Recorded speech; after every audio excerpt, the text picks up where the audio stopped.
warahmatullahi wabarakatuh. Apa kabar Anda semua? Semoga selalu dalam keadaan sehat walafiat. Kembali berjumpa dengan saya, Hersu Beno Arif dari Forum News Network. Kalau Anda mengikuti perkembangan kasus tewasnya Brigadir Yosua dan Anda cermati keterangan-keterangan baik dari penyidik, maksud saya dari kepolisian, dari Komnas HAM dan sebagainya, Anda pasti bisa mengikuti dan bisa menduga bahwa kasus ini terutama berkaitan dengan dugaan pelecehan seksual atau percobaan pemerkosaan atau apapun lah kejahatan seksual yang dilakukan oleh Brigadir Yosua ke Putri Chandrawati, istri dari Irjen Pol Verdi Sambo ini kelihatannya bakal menemui jalan buntu dan kelihatannya memang seharusnya ini tidak berlanjut ya secara proses hukum. Kenapa? Karena seperti dikatakan oleh Ketua Komnas HAM Ahmad Taufan Damanik, ini hanya Putri Sambo atau Putri Chandrawati Sambo yang bisa menjelaskan. Sebenarnya dua orang sebenarnya yang bisa menjelaskan. Satu Putri Sambo sendiri, yang kedua Yosua. Tetapi seperti kita ketahui, Yosua itu sekarang sudah meninggal dunia. Dan ada dua sebenarnya ajudan yang ada di sekitar peristiwa itu pada waktu itu, yakni yang disebut sebagai Ricky dan Barada atau Barada Richard Eliezer. Mereka mengaku bahwa pada saat itu mendengar teriakan dari Putri Sambo, tetapi mereka tidak tahu teriakan itu karena apa dan apa yang diteriakan oleh Putri Sambo. Inilah yang kemudian disebut oleh Ketua Komnas HAM Ahmad Taufan Damanik sebagai missing link. Jadi masih ada mata rantai yang terputus. Masalahnya ini sampai sekarang kan Putri Chandrawati atau istri dari Irjen Verdi Sambo itu belum muncul ke publik. Dia misalnya minta perlindungan ke LPSK, Lembaga Perlindungan Saksi dan Korban. Tetapi sampai sekarang ternyata LPSK juga belum bisa melakukan asesmen. Sampai sekarang Putri Sambo itu belum bisa ditemui oleh LPSK. Yang datang ke LPSK itu baru pengacara dari Putri Sambo dan juga dan mereka kemudian menyodorkan hasil asesmen dari psikolog mereka sendiri. Jadi yang pengacara dari Putri Sambo itu Arman Hanis, sementara psikolognya itu adalah Rate Ibrahim dan Novita. Tentu ini nggak bisa dong diterima kalau hanya berdasarkan hasil asesmen atau hasil wawancara psikologi dari dua orang psikolog yang bukan berasal dari LPSK atau yang ditunjuk oleh LPSK. LPSK baru bisa memutuskan apakah Putri Sambo ini layak mendapat perlindungan atau tidak gitu. Tetapi kan sampai sekarang juga orang bertanya-tanya. Oke lah kalau katakanlah Putri Sambo itu terguncang karena peristiwa yang terjadi karena ada percobaan pemerkosaan atau pelecehan seksual gitu yang disebutkan oleh versi polisi kan pada waktu itu Brigadir Yosua itu meraba-raba mohon maaf paha dari Ibu Putri Sambo dan kemudian bahkan sempat menodongkan senjata ke kepala Ibu Putri.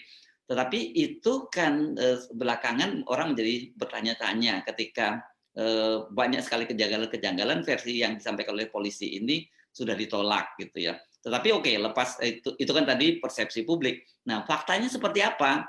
Benar seperti dikatakan oleh tadi Ketua Komnas HAM Ahmad Taufan Damanik, hanya Ibu Putri Sambo yang bisa menjelaskan. Jadi sesungguhnya kasus ini harus dibedakan ya. Ini yang saya bahas ini adalah kasus percobaan atau tindak pidana seksual harassment atau percobaan pemerkosaan atau apapun gitu yang dilakukan oleh Brigadir Yosua.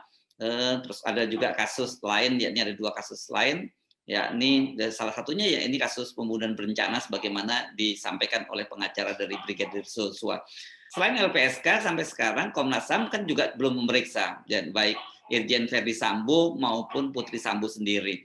Kalau toh nanti katakanlah Putri Sambo ini bisa diperiksa dan kemudian dia bisa memberikan penjelasan dan penjelasannya mungkin nggak jauh-jauh dari seperti yang kita terima selama ini bahwa memang ada upaya dari Brigadir Yosua untuk melakukan tindakan semacam pemerkosaan atau pelecehan seksual, ini kan hanya pengakuan sepihak dan Yosua tidak bisa lagi membela diri. Ini ya kalau dalam situasi semacam ini kemudian ditambah lagi apa bukti-bukti yang dimiliki oleh polisi, apakah kemudian ada benda-benda lain yang diamankan, misalnya pakaian atau apapun yang berkaitan dengan bukti-bukti yang bisa dikumpulkan oleh polisi. Soal ini sebenarnya ya bisa sedikit membantu kalau ada CCTV, terutama CCTV. Syukur kalau ada di kamar dari Putri Sambo, Ibu Putri Sambo, ini pasti akan jauh lebih akurat. Ataupun setidaknya CCTV di dalam ruang keluarga dari keluarga Irjen Pol Verdi Sambo. Tetapi kan kita tahu bahwa sudah disebutkan CCTV-nya itu sudah dinyatakan rusak. Jadi memang nggak ada lagi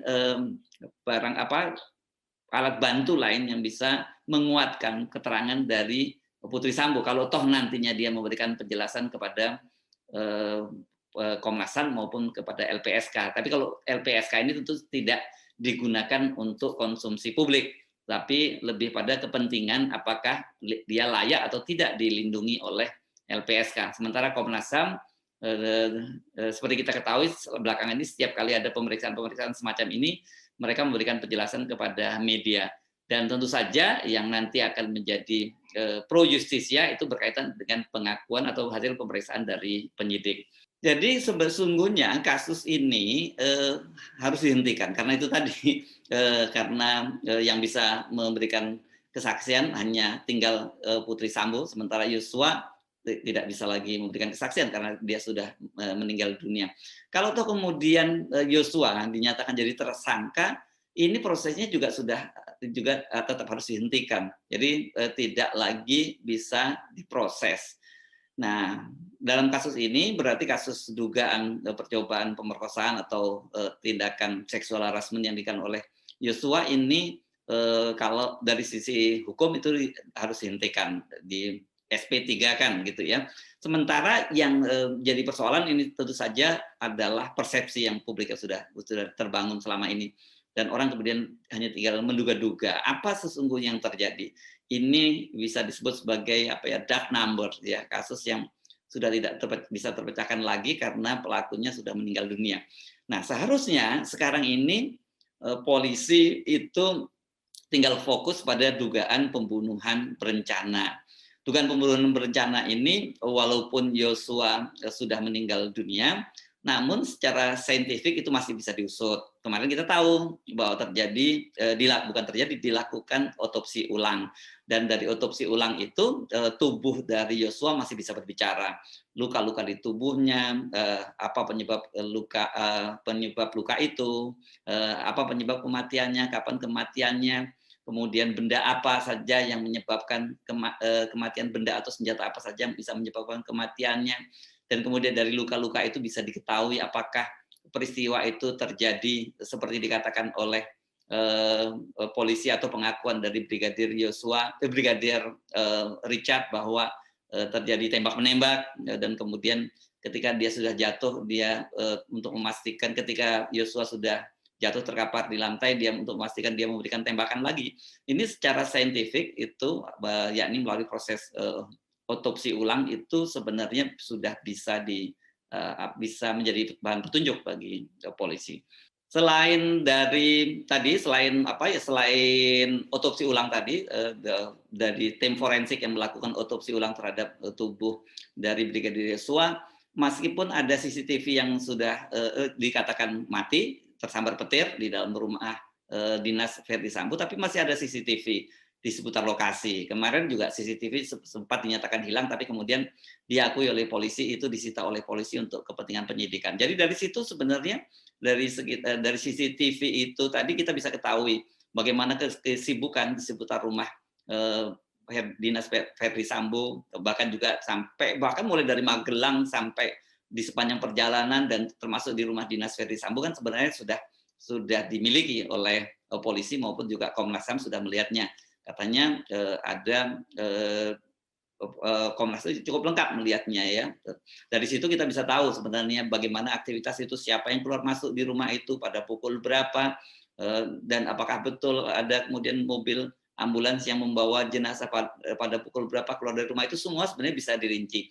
Kalau toh itu katakanlah juga masih tidak bisa menjelaskan secara detail, karena mungkin saja ada video-video yang sudah diedit, ada hasil CCTV yang diedit, masih ada satu yang bisa dilakukan, yakni dengan CDR atau call detail record. Ini call detail record ini sangat penting untuk diketahui, karena dari call detail record ini yang bisa diminta ke operator itu bisa diketahui pada jam-jam tertentu atau pada jam-jam yang diduga ketika terjadi penembakan terhadap Brigadir Yosua, itu siapa saja yang ada di rumah itu, dan mereka kapan masuk rumah itu, kapan keluar rumah itu sebenarnya masih bisa dilakukan. Jadi dan yang juga tidak kalah pentingnya kan saksi-saksi pada peristiwa itu juga ada. Katakanlah misalnya begini, kalau seperti dikatakan oleh Komnas HAM tadi, bahwa pada waktu itu yang mendengar teriakan adalah Ricky dan Richard, dan mereka kemudian berlari di situ, yang kemudian terlibat tembak-menembak ini ya, versi dari polisi itu adalah Barada Richard.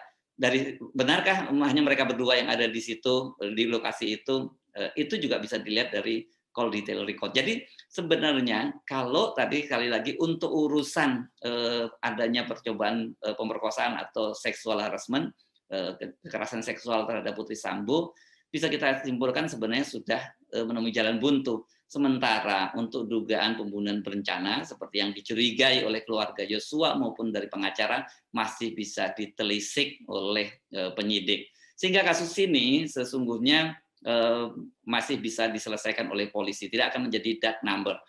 Kan ini menjadi soal serius karena apa? Karena kasus ini sejak awal termasuk banyak para mantan petinggi polisi yang punya pengalaman dalam penyidikan menyampaikan bahwa kasus ini sebenarnya kasus yang mudah.